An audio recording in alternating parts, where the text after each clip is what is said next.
시청자 여러분 안녕하십니까? TV로드 서울보도국 선임기자 이재원입니다.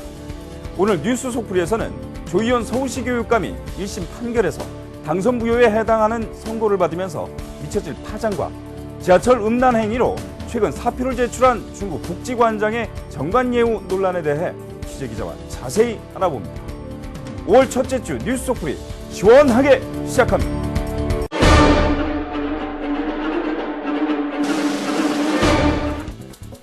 지난해 서울시 교육감 선거 당시 상대 후보였던 고승덕 변호사 자녀의 미국 영주권 보유 의혹을 제기했던 조희연 교육감이 1심에서 당선 무효에 해당하는 500만 원 벌금형을 받았습니다.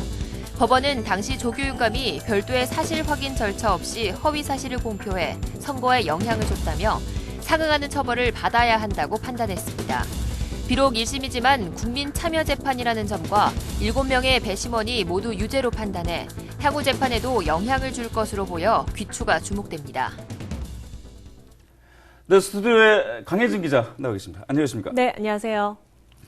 자, 지난 4월 23일이었죠. 네. 조희연 서울시 교육감에 대한 재판이 첫 공판이 있었습니다. 그렇습니다. 굉장히 길었었어요. 12시간 걸렸어요, 마지막 날에는. 아, 고생 많으셨겠어요. 예. 자, 그런데 이제 결국에 판결 결과만 얘기를 하면 이게 벌금 500만 원형에 처해졌어요. 네. 이게 선거법으로 따지면 100만 원 이상이면 당선 무효니까 당선 무효형에 해당되는 그 벌 아니겠습니까? 네, 그렇습니다. 어떻습니까? 법원에서 어떤 식으로 판단한 거예요? 일단 재판부가 판결했던 가장 큰 핵심은 두 가지입니다. 일단 피고인 조 교육감은 상대 후보를 낙선시키려는 목적이 있었다는 부분과 그리고 허위 사실 공표가 바로 이번 재판에서 가장 큰 대목으로 작용했던 부분인데요. 일단 지난해 6.4 지방선거 당시 이 조 교육감이 고 후보의 그 미영주권과 또 자녀들의 미영주권 보유 문제를 의혹으로 제기하면서 이 사건이 시작이 됐습니다. 당시 이 의혹 제기는 말 그대로 사실 여부를 확인하지 않았다는 게 일단 증거로 나왔었고요. 허위사실 공표. 그렇죠. 그런데 반면 피고인 조 교육감은 그 후보자의 정책 검증 단계였고 그리고 이 의혹 제기에 대한 명확한 해명을 요구했던 것뿐이다. 다시 말해서 선거 당시에 상대 후보에 대한 정책 결정은 우리가 반대편 후보가 의견을 제시할 수 있는 거 아니냐 지금 나오고 있는 거거든요. 하지만 법원 해석은 좀 달랐습니다. 일단은 우리나라 그 허위사실 공표죄 자체가 상대 후보에 대한 명확한 근거 제시를 하지 않고서는 성립할 수 없다는 게 바로 이 허위 사실인 거거든요. 근데 이 부분에서 아마 조 교육감이 조금 큰 타격을 받던 거 아닌가 싶습니다. 이게 국민참여재판이었죠? 네, 조희연 교육감이 직접 신청을 해서 하게 된 건데 배심원이 총 7명이었습니다. 네, 그렇습니다. 판단이 어떻게 된 거예요? 일단 그 배심원 선정 과정부터도 꽤 많은 시간이 걸렸습니다. 이제 법정에서 첫날부터 배심원 선정이 거의 반나절 이상을 일단 시간을 보냈었고요. 그래서 12시간이나 걸렸던 거예요. 일단 선거가 이 국민참여재판은 한 4일 동안 진행이 됐었거든요. 그래서 예비 배심원까지 총 9명이었는데 말 그대로 이제 순수 우리 대한민국 국민 누구나 할 수 있는 배심원의 자격을 갖고 있는 대한민국 국민 누구나 참여할 수 있는 조건이었기 때문에 이 배심원들이 이번 재판을 판결하기 이전까지 4일 동안 일단 법정에서는 검찰 측과 변호인 측 그리고 재판부의 이 참여 재판에 대한 어떤 순서 그리고 어떤 법적인 해석 일단 어떻게 보면은 그 해석과 공부할 수 있는 시간들을 현장에서 바로 진행이 됐었거든요. 그러다 보니까 굉장히 시간이 많이 걸렸어요. 오히려 국민참여재판을 하지 않았더라면 아마 그 재판부와 검찰 측과 변호인 측 이 3자대 간의 해석이 오고 갔었기 때문에 좀 더 빨리 진행이 되지 않았을까라는 우려도 있는데 일단 이 부분에서 국민참여재판은 마지막에 이제 배심원들이 평의 절차를 걸치는 과정에서 굉장한 시간이 많이 소요가 됐습니다. 일단 기본적으로 2시간 동안 이 법의 심판을 이제 내리자라는 토의 시간이 있었는데 거의 한 4시간에서 4시간 반 정도의 시간이 걸렸습니다. 국자들은 그게 이제 시간이 걸린 것뿐만 아니라 이게 참여재판, 국민참여재판을 안 했으면 결과가 달라질 수도 있을 것이다. 이렇게 지금 판단을 하고 있는 분들도 계세요. 자, 일단요. 그 재판 얘기를 계속 해봐야 되는데 하려면은 이제 선거 당시 그 사건 당시로 돌아가 봐야 될 것 같습니다. 사건 당시 그 기자회견을 한 배경이라든가 이거 재판까지 오게 된 그 과정을 좀 설명을 쭉 해주시죠. 네, 우선 그 시청자 여러분들이 지금 조 교육감이 일단 판결에 대해서만 뭐 잘못했나 보네. 그래서 뭐 유죄 판결이 났다 보다라고 생각을 하실 텐데 지금으로부터 1년 전인 2014년도 5월로 한번 돌아가 보도록 하겠습니다. 사건의 발생은 5월 25일이었습니다. 일단은 화면을 함께 보시면요. 이 조 교육감이 그 고승덕 후보와 자녀의 미영주권 문제를 제기했던 이 시점은 모 언론사의 기자가 올린 트위터 글에서부터 시작이 됐습니다. 이 기자가 올린 트위터 글은요. 고 후보께서는 미국에서 공부하지 않으셨습니까? 그러니 미국 영주권을 가지고 있는 거 아닙니까? 또 자녀들도 영주권이 있는 거 아닙니까? 과연 대한민국에서 교육의 자질이 있으신가요?라는 의문형을 제시를 했습니다. 자, 이 글에 대해서 당시 조희연 교육감의 공보 담당관이 이걸 확인하고 조교육감에게 바로 보고를 한 겁니다. 후속 확인 절차가 있었나요?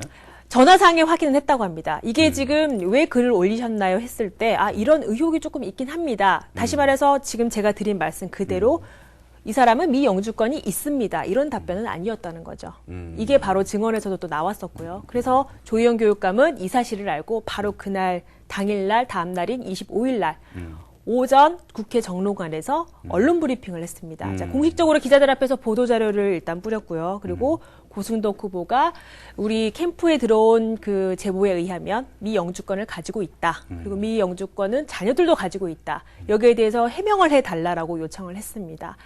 이 사안을 들은 고승덕 후보는 바로 저녁에 조희연 교육감에게 드리는 글이라는 주제로 해답을 했죠. 그래서 해답 내용은 그렇습니다. 전혀 사실무근이다. 미 영주권을 가져본 적도 없고 신청할 생각도 없었다라고 해명을 했습니다. 이게 선거 유세 과정에서 충분히 여기까지는 그렇죠. 충분히 있을 수 있는 일들이에요. 네. 보통 이제 서로 이제 네거티브를 하게 되는 부분들이니까요. 근데 그 다음에 이제 조희연 교육감이 어떤 식으로 했느냐, 이게 사실 이번 재판에 굉장히 중요한 맥락 그렇습니다. 아니었겠습니까? 그래서 바로 25일 이후의 행동이었습니다. 조 교육감은 이 고 후보의 사실 여부를 확인했음에도 불구하고 일단 본인이 믿을 수가 없다. 내가 어떤 증거 자료를 보지를 못했다.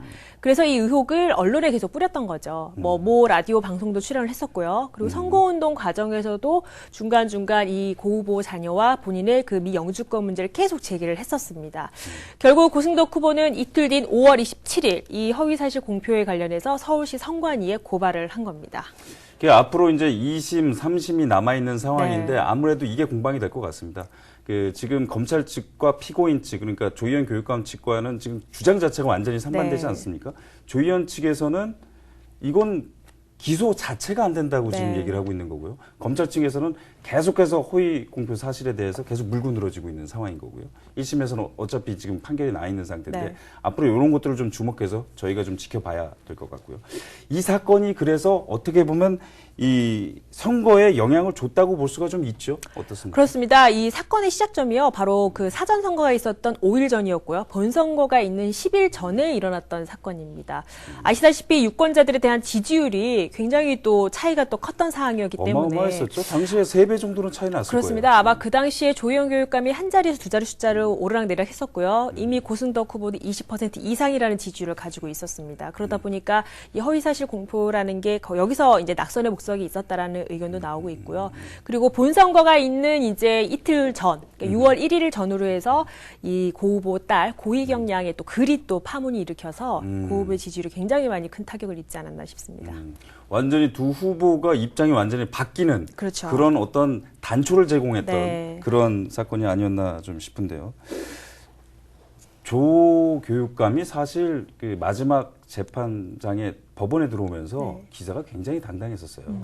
그러니까 아무도 결과가 이렇게 나올 거라고는 본인조차도 그랬지만 맞습니다. 아마 취재했던 기자들도 마찬가지 그럼요. 생각이었을 거예요. 예, 맞아요. 그럼 굉장히 의외의 결과가 나왔어요. 어떻게 주변에서는 받아들였고? 우선은 4일 동안 진행되는 과정에서도 굉장히 조희연 교육감은 당당했습니다. 일단 국민참여재판의 그 심판을 굉장히 겸허히 받아들이겠다는 자세를 보인 데 있어서는 자신감이 있었다는 뜻이었고요. 그리고 이제 마지막 날인 이제 법정에 서는 날 또한 오전에 들어가기 전에 이제 기자 브리핑에서 검찰이 일단 편법으로 이렇게 적용된 기소는 받아들일 수 없기 때문에 국민의 재판을 겸허히 받아들이겠다라고 얘기를 했는데 12시간 만에 이는 무산이 됐죠. 그래서 굉장히 당황스러워했습니다. 본인이 굉장히 당황스러워했고 또 일단 형 자체의 그 벌금이 생각보다는 정말 많이 나왔어요. 그러니까 검찰이 처음에 구형을 내릴 때 700을 내리긴 했지만 그거에 뭐 많아야 절반에서 그 이하이지 않을까라고 예측을 했었는데 생각보다는 좀 많이 나오지 않았나 싶습니다. 특히 뭐 배심원 전원이 유죄 판결을 낸 거에 대해서는 굉장히 좀 충격을 받은 것 같아요. 그렇죠. 네. 자, 이렇게 충격을 받고 또 판결이 났기 때문에 결국에 리더십의 상처를 받은 건 사실입니다. 그렇다면 앞으로 이 교육수장으로서 서울시 교육수장으로서 정책을 지금 펴나가고 있는데 네. 이것이 잘 될 것인가 이게 굉장히 좀 궁금하거든요. 그렇습니다. 어떻습니까? 영향을 줄까요? 일단은 뭐 여러분이 걱정하시는 부분이 바로 이겁니다. 다른 사람도 아닌 또 교육의 수장이 또 법정에 섰기 때문에 일단 판결 자체가 무효형에 대한 이제 큰 판결이었기 때문에 앞으로 남아 있는 서울 교육의 정책이 과연 잘 이루어질까라는 의문을 많이 제기하는데요. 일단 그 선거 재판이 재판부의 판결이 끝난 바로 즉시 조교육감에 대해서 이제 인터뷰를 할 때 그런 얘기를 했습니다. 본인이 선거 당선 후에 공약으로 내세웠던 그 서울의 혁신학교 확대, 그리고 일반고 살리기, 그리고 자사고 폐지 문제, 이 세 가지는 일단 뭐 대법원까지 가기 전까지는 어떻게든 정책 실현을 하겠다. 다시 말해서 재판과는 상관없이 교육 정책을 쭉 이끌어 갈 것이다라고 의견은 표명을 했거든요. 하지만 지금 당장 이 혁신학교가 내년까지만 해도 지금 100곳 이상이 더 늘어나야 되고요. 또 일반고 살리기 위해서 지금 자사고 폐지 문제가 교육부하고 지금 마찰이 돼 있는 상태입니다. 아무래도 교육감이 어떤 권한을 제기하기에 조금 위축되지 않았을까. 더불어서 그 이하 교육청에 있는 교육 공무원들 또한 업무 수행하는 데 있어서 얼마나 잘 소통이 될 수 있을까라는 의문도 지금 나오고 있습니다. 제가 오늘 아침에 서울시 교육청 보도자료 챙겨보니까 거기에 그게 나오더라고요. 혁신지구 공모하는 거. 공모사업. 그 평상시 같으면은 뭐 내놓을 만한 자료가 아닌데. 그렇죠. 그 뭐랄까 조희연 교육감이 난 그래도 정책 열심히 밀고 갈 거야. 어떻게 보면은 일가라는 듯한 느낌이 보도자료에 난 그래도 일하고 있어. 라고 하는 모습을 좀 보여주는 것 같기도 하고요. 네.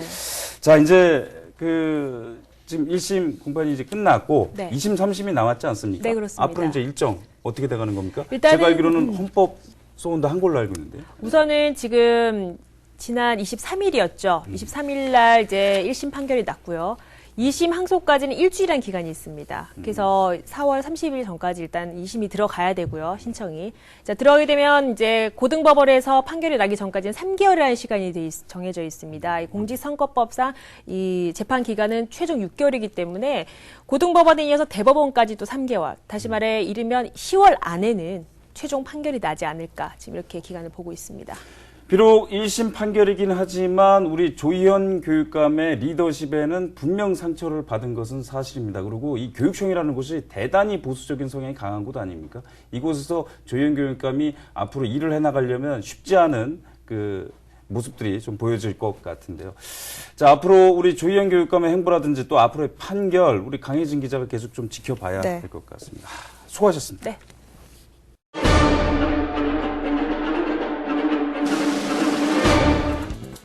지난 3일 중군의 복지관장이었던 이모 씨가 갑자기 사표를 제출했습니다. 알고 보니 사표를 내기 얼마 전 지하철에서 여성을 대상으로 음란 행위를 하다 현행범으로 체포된 사실이 드러났습니다. 자격 논란도 이렇습니다. 중구 공무원이었던 이 씨를 정관 예우 차원에서 무리하게 채용했다는 지적도 나오고 있기 때문입니다. 네, 스튜디오에 이어서 심철 기자 나와 계십니다. 안녕하십니까? 네, 안녕하십니까? 자, 지난 4월 20일에 쓴 기사였죠. 중구의 한 복지관장이 갑작스럽게 사표를 냈는데 알고 보니까 좀 문제가 있더라. 이게 무슨 얘기입니까? 네, 복지관장의 사표 내용이 굉장히 좀 이게 설마 진짜 복지관장으로서 낼 이 사직 사유인가 의심이 될 정도로 문제가 있었습니다. 바로 이 강제추행이라는 이유로 네. 사직서를 낸 거였거든요. 복지관장이? 예, 그렇습니다. 네. 이 복지관장이 강제추행.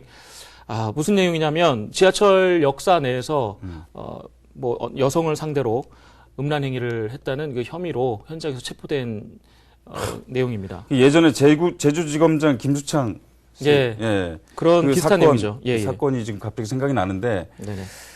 그래서 어떤 식으로 좀 진행이 됐던 거였죠? 일이? 일단은 범행이 있었던 게 3월 31일입니다. 그러니까 말하자면 지금보다 한 달도 안 된 그 시점에서 이 복지관장이 전동차 안에서 이제 무리를 일으킨 건데 시간대가 한 6시 50분, 그러니까 퇴근 시간대입니다. 그때 이제 전동차 안을 탔고 4호선에 이제 해화역을 진입하는 그 정도라고 하는데 그때 이제 여성을 상대로 이제 음란 행위를 했던 내용이 있습니다. 한 자치구의 복지관장이라는 사람이 예. 대중이 굉장히 많이 타고 있는 지하철에서 그런 짓을 했다는 것 자체가 이해가 굉장히 안 되는데 그게 제정신이었는지 좀 의문이 가고요. 술 냄새도 났다면서요?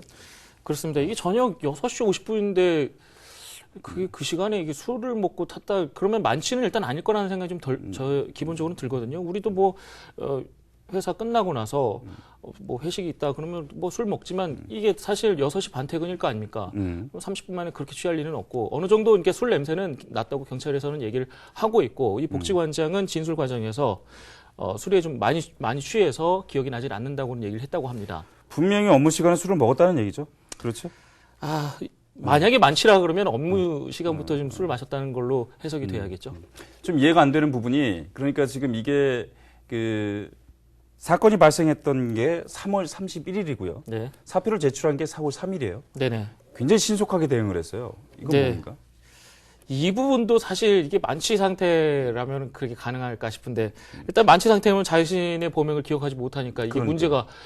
문제가 될지 문제 소지가 있을지로 사실 판단하기 어려웠을 텐데 그러니까요. 바로 판단을 해서 4월 3일에 사표를 냈단 말씀이죠.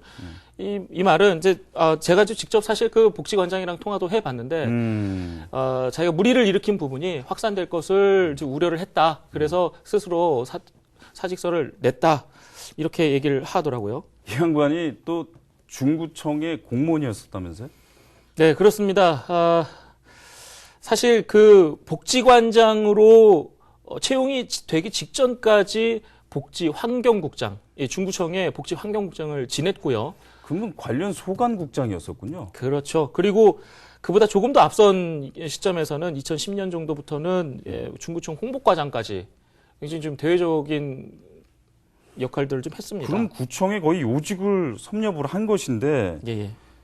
뭐 이 분에 대해서, 이 사람에 대해서 뭐 구청 내부에서는 뭐 어떤 얘기들이 좀 있었나요? 어떻습니까? 내부적으로는 여러 가지 좀 소문들이 있더라고요.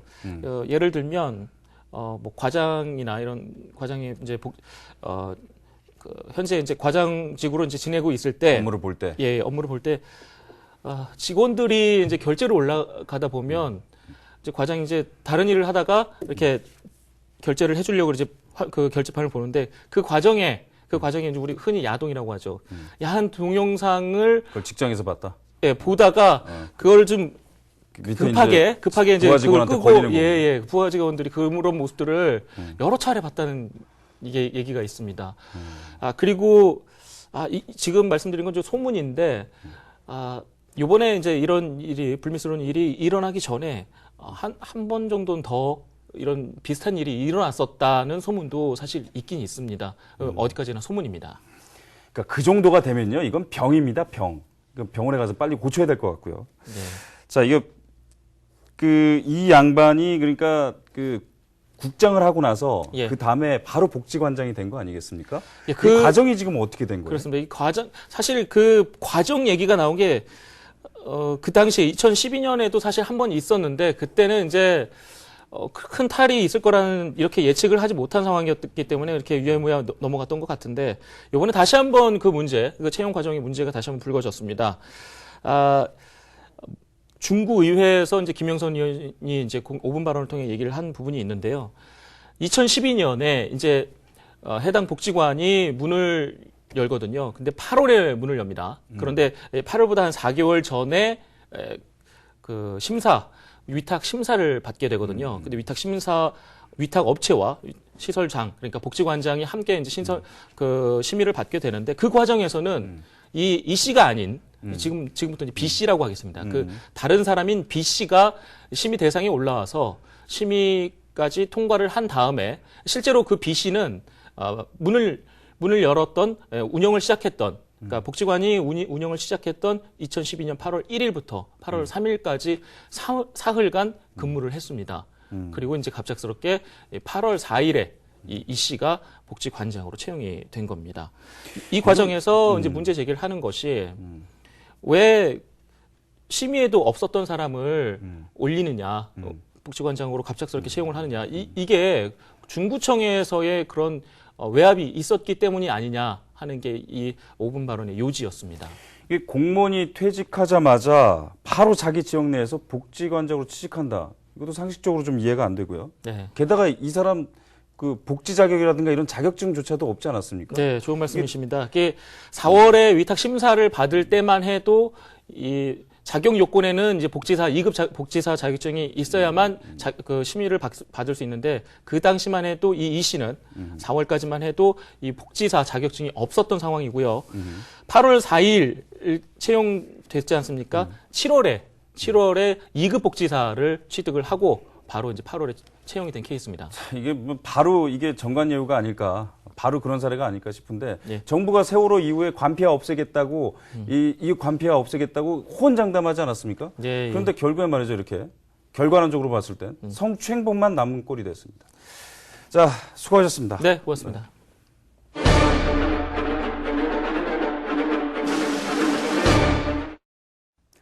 이번 주 지역신문의 헤드라인을 살펴보는 지역 속풀이 시간입니다. 노원구의 노원신문은 일면 톱으로 노원구가 추진하고 있는 노점상 자립지원책을 다뤘습니다. 노원구는 기존 노점상이 타 업종으로 전환하면 2천만 원의 자금 융자와 1천만 원 상당의 교육비를 지원한다는 계획입니다. 노원구는 김성한 구청장 체제 이후 불법인 노점을 양지로 끌어들이기 위한 노력을 해왔습니다. 음지에서 이루어지는 불법 거래를 차단하고 정말 필요한 사람들에게 노점을 제공하겠다는 의지였습니다. 하지만 구청과 노점과의 연결고리는 뿌리 깊이 썩어 있어 노점 비리는 쉽사리 사라지지 않고 있습니다. 게다가 서로 간의 불통으로 갈등만 증폭되고 있습니다. 아무리 좋은 정책도 그것을 시행하는 곳에서 딴 생각을 한다면 아무런 의미가 없습니다. 노원구는 지금 상황에서 새로운 정책을 내놓을 것이 아니라 조직을 다시 한번 재점검해보는 것이 우선돼야 될 것입니다. 강북구의 동북일보는 삼면 좌상단에 강북구가 재활용용품이 섞여 나온 종량제 봉투에 스티커를 붙여 계도하고 일정 기간 수거하지 않는다는 내용을 실었습니다. 계도 후에도 계속 분리수거를 하지 않고 종량제 봉투를 내놓을 경우 배출자를 찾아 최고 100만 원의 과태료를 부과할 예정이라고 하는데요. 글쎄요, 누가 분리수거 안 하고 종량제 봉투를 버렸는지 찾기도 쉽지 않을 뿐더러 과연 수거를 하지 않는 것이 계도로 이어질지도 의문입니다. 오죽하면 구가 이런 생각도 했을까요? 쓰레기는 당장 우리의 문제이며 우리 후손들의 문제입니다.